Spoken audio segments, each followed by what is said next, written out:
உங்கள் அனைவருக்கும் என்னுடைய அன்பின் வாழ்த்துக்கள். நீங்கள் எல்லாரும் சுகமாக இருக்கிறீர்களா? உங்களுக்காக நான் ஜெபிப்பேன். தேவ கிருபை உங்களோடு கூட இருந்து உங்களை வழி நடத்தும். நான் 17, 18, 19 இந்த 3 நாட்கள் டெல்லி, அங்கே ஏஜி சர்ச், அங்கே நான் செய்தி கொடுப்பதற்காக போகிறேன். 17, 18, 19 கொஞ்ச நாட்களுக்கு முன்பதாக இந்த டெல்லி விஷயத்தில் தானியேல் புஸ்தகத்தை வாசி என்ற ஒரு நடத்துதல் வந்தது. தானியேல் புஸ்தகத்தை வாசி. தானியேல் புஸ்தகத்தை உட்கார்ந்து ஸ்பீடாக டக்குன்னு வாசித்து முடித்தேன். முக்கியமான வசனங்கள் எல்லாம் நான் அங்கே நோட் பண்ணி வச்சேன். பாருங்க, தானியேல் புஸ்தகத்தில் 2ஆம் அதிகாரத்தில் தானியேல் தேவனை பற்றி சில காரியங்களை அங்கே சொல்லுவதை நம்ம பார்க்கலாம். ரொம்ப உற்சாகமாக இருக்கும், ரொம்ப நல்லா இருக்கும். தமிழில் அழகாக மொழிபெயர்க்கப்பட்டிருக்கிறது. கேட்பதற்கு வாசிப்பதற்கு ரொம்ப நன்றாக இருக்கும். தானியேல் 2ஆம் அதிகாரம் 20ஆம் வசனத்தில் தானியேல் சொல்லுவார், ஞானம் பலம் இந்த இரண்டும் தேவனிடத்தில் இருக்கிறது. தேவனுக்கு அது சொந்தம் என்று அங்கு சொல்லப்பட்டிருக்கிறது. ஞானம் பலம், வல்லமை. பலம் என்றால் வல்லமை. ஞானம் பலம் இந்த இரண்டும். ஒன்று நாளாகமம் 29:12 அங்கே சொல்லப்பட்டிருக்கிறது, எவரையும் பலப்படுத்த அவரால் முடியும். அங்கே யாக்கோபு 1:4 சொல்லப்பட்டிருக்கிறது, ஞானத்தில் ஒருவன் குறைவாக இருந்தால் சம்பூர்ணமாய் கொடுக்கிற தேவனிடத்தில் கேட்க கடவன், நிச்சயமாய் அவர் ஞானத்தை கொடுப்பார். எதற்கு சொல்லுகிறேன் என்றால், இந்த 2 வசனத்தை எதுக்கு சொன்னேன் என்றால், ஞானம் வல்லமை அவருக்கே உரியது. ஞானம் வல்லமை அவருக்கே உரியது. நாம் எங்கேயும் சம்பாதிக்க முடியாது, வாங்க முடியாது, எங்கேயும் அதை பெற்றுக்கொள்ள முடியாது. நமக்கு நாமே அதை செய்து கொள்ள முடியாது. ஞானம் வல்லமை இந்த இரண்டும் தேவனுக்கே உரியது. அப்படி தானியேலுடைய வாழ்க்கையில் இந்த ஞானம் வல்லமையை, அந்த ஞானம் பலத்தை தானியேல் அனுபவித்தாரா? தானியேல் சொல்றார், அவர் வாழ்க்கையில் அவர் அதை ருசி பார்த்தாரா, நடந்துச்சா என்று பார்ப்போமானால் உங்கள் எல்லாருக்கும் தெரிந்த விஷயந்தான். அந்த ராஜா ஒரு சொப்பனம் பார்த்தார். அது அவரை கொஞ்சம் கலங்க வச்சிச்சு. உடனே எல்லா ஜோசியர், பிறகு ஞானிகள், சாஸ்திரிகள், முக்கியமான நபர்கள் எல்லாரையும் ராஜா கூப்பிட்டு ஒரு கண்டிஷன் சொல்கிறார். நான் ஒரு சொப்பனம் கண்டேன், அந்த சொப்பனத்தை சொல்லணும், அதற்கு அர்த்தத்தை சொல்லணும். சொல்லலை, ஞானிகளை கொன்று போடுவேன், துண்டித்து போடுவேன், அவ்வளோதான். கண்டிப்பாக சொல்லணும், சொல்லலைன்னா துண்டிக்கப்படுவீர்கள் அப்படின்னு ஒரு போடு போட்டோன்னே எல்லாத்துக்கும் ஒரே பயம். அப்போ இந்த ஞானிகள் ஜோசியர்கள் என்ன சொன்னாங்க தெரியுமா? ராஜாவே, சொப்பனத்தை சொல்லும், அர்த்தத்தை சொல்கிறோம், எதையாவது சொல்லிடலாம் அர்த்தத்தை. சொப்பனத்தை சொல்லும், அதான் கஷ்டம். சொப்பனம் நீர் என்ன கண்டீர், அது யாராலும் சொல்ல முடியாது. எந்த ஜோசியராலும் முடியாது, யாராலும் முடியாது. அப்போ சொப்பனத்தை சொல்லிடுறோம், நாங்கள் அர்த்தத்தை சொல்கிறோம். அர்த்தத்துனா எதையாவது ஒன்று சொல்லலான்ட்டு. உடனே ராஜா சொன்னார், இல்லை இல்லை இல்லை, உங்களை ஞானிகள் என்று எதுக்கு வச்சிருக்கிறேன், ஜோசியர் என்று எதுக்கு வச்சிருக்கிறேன்? துண்டிக்கப்படுவீர்கள், கொலை செய்யப்படுவீர்கள். சொப்பனத்தையும் சொல்லணும், அர்த்தத்தையும் சொல்லணும். அப்பமே சில பேரை கொல்ல ஆரம்பிச்சிட்டாராம்.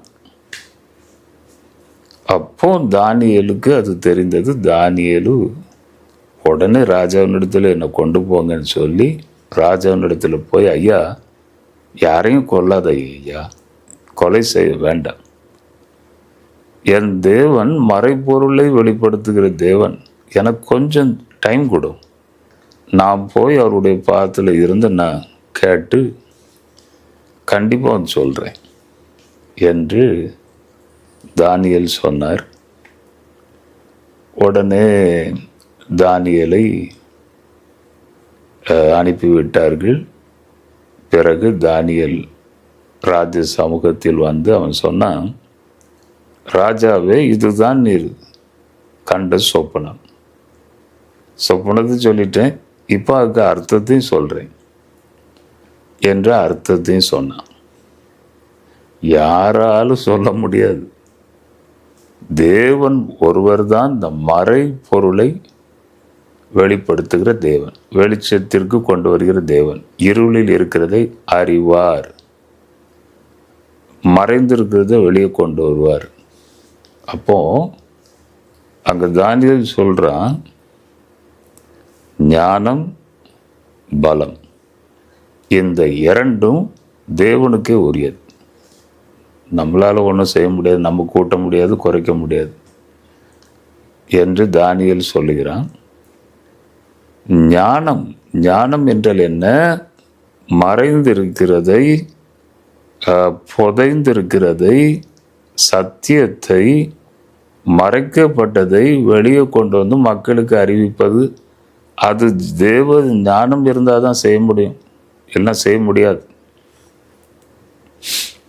அதனால தேவன் எப்படியாவது எனக்கு வெளிப்படுத்துவார் என்று போய் காத்திருந்தான். தேவனிடத்தில் கேட்டான், தேவன் தரிசனங்களை கொடுத்தார், வெளிப்படுத்தினார். திரும்ப வந்து தைரியமாக சொன்னான், அதுக்கு அர்த்தத்தையும் சொன்னான். அதற்கு பிறகு அங்கே என்ன நடந்துச்சு? ராஜா அவனை வணங்கினானா, சாஷ்டாங்கமாக விழுந்து என்று தெலுங்கு பைபிளில் போட்டிருக்கு. அவனை பணிந்து கொண்டு, ராஜா யாரையாவது பணிந்து கொள்வாரா?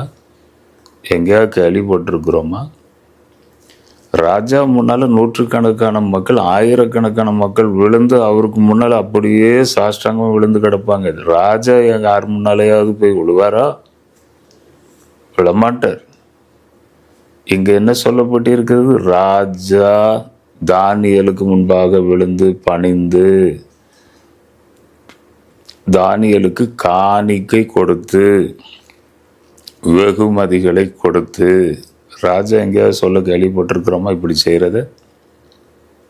பணிகிறத கேள்விப்பட்டிருக்கிறோமா?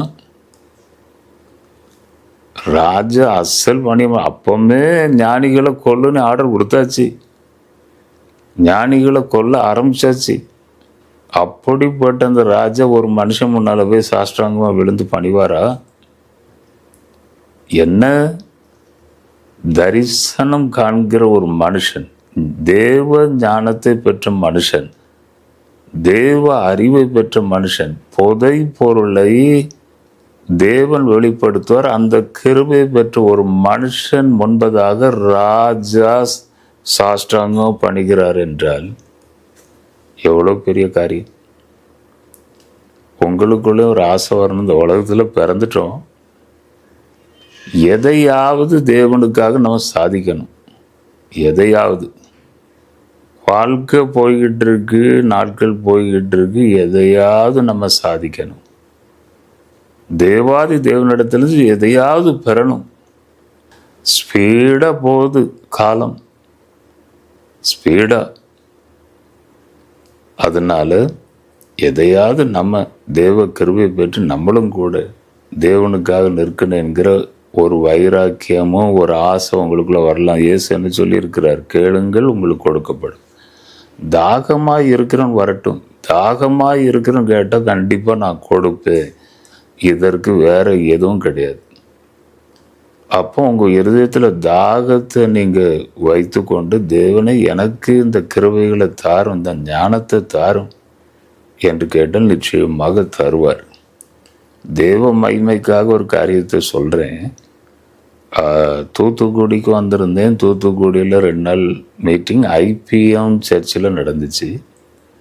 அப்போ கடைசி நாள் கடைசி கூட்டத்தில் நான் பயந்து தான் சொல்கிறேன்.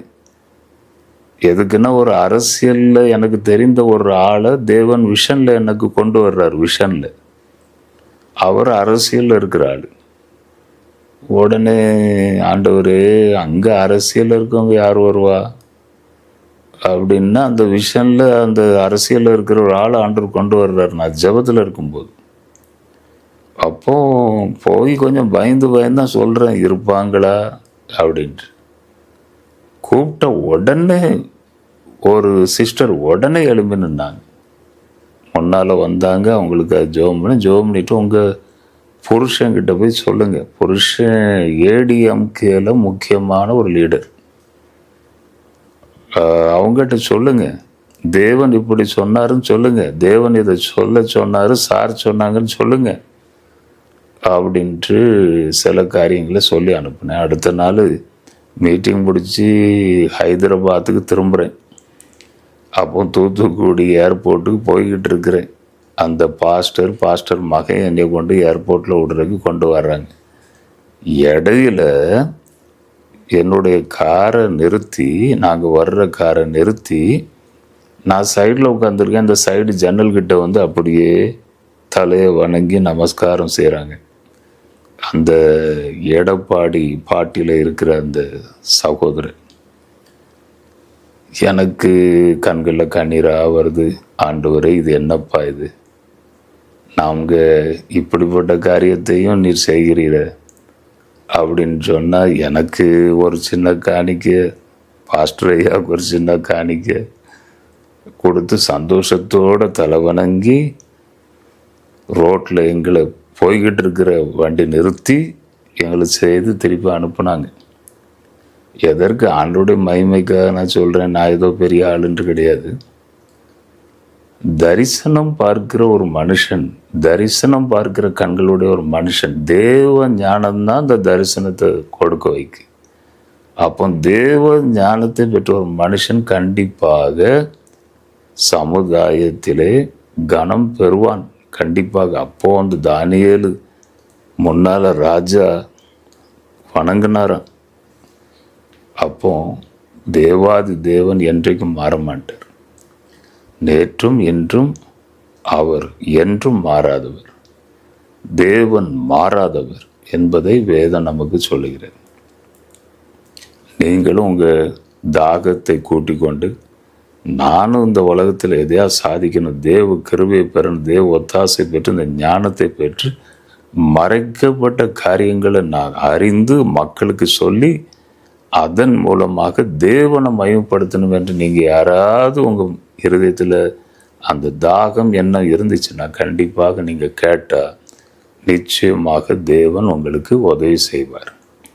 இன்றைக்குரிய அந்த பிரசங்கத்தினுடைய அந்த சத்தியம் இதுதான். உங்களுக்காக நான் ஜெபிக்க போகிறேன். என்னோடு நீங்களும் சேர்ந்து ஜெபியுங்கள். தேவன் நிச்சயமாக பெரிய காரியங்களை செய்வார். ஸ்தோத்திரம் ஆண்டவரே. எத்தனை பேர் என்னோடு சேர்ந்து இந்த வார்த்தைகளை கேட்டார்களோ அத்தனை பேரை நீர் ஆசீர்வதித்து வழிநடத்தும். கேளுங்கள் தருவேன் என்று சொன்னீர். தாகத்தோடு இருக்கிறவனு வர சொன்னீர். உம்முடைய கிருபை நீர் கொடுவும், பயன்படுத்தும், வழிநடத்தும். இப்பொழுதே உம்முடைய வல்லமை அவர்களை தொடுவதாக காத்துக்கொள்ளும், வழிநடத்தும் சுவாமி. அப்போ ஒவ்வொருவர் மேலும் நீர் உம்முடைய கரத்தை வையும், பிளஸ் பண்ணும், உம்முடைய கிருபையை கொடும். தாகத்தோடு கேட்கிறவர்களை நிரப்பும் சுவாமி, நிரப்பும், வழிநடத்தும், சாட்சியாக நிறுத்தும். தடைகள் எல்லாம் நீங்கட்டும், காத்துக்கொள்ளும், வழிநடத்தும். பலவீனங்கள் எல்லாவற்றையும் நீக்கும். துதி கன மகிமை எல்லாம் உமக்கு நான் செலுத்துகிறேன். இயேசுவின் நாமத்தினால் வேண்டிக் கொள்கிறேன் பிதாவே, ஆமென். ரிவைவல் டிவி தமிழ் இந்த சேனலை நீங்கள் சப்ஸ்கிரைப் பண்ணிக்கொள்ளுங்கள், ஷேர் பண்ணுங்கள், லைக் பண்ணுங்கள், தெரிந்தவர்களுக்கு சொல்லுங்கள். எனத்தார் உறவினர் எல்லாருக்கும், நண்பர்களுக்கு சப்ஸ்கிரைப் செய்து கொள்ள வேண்டும் என்று சொல்லுங்கள். தேவன் தாமே உங்களை ஆசீர்வதிப்பாராக. God bless you. God bless you. God bless you.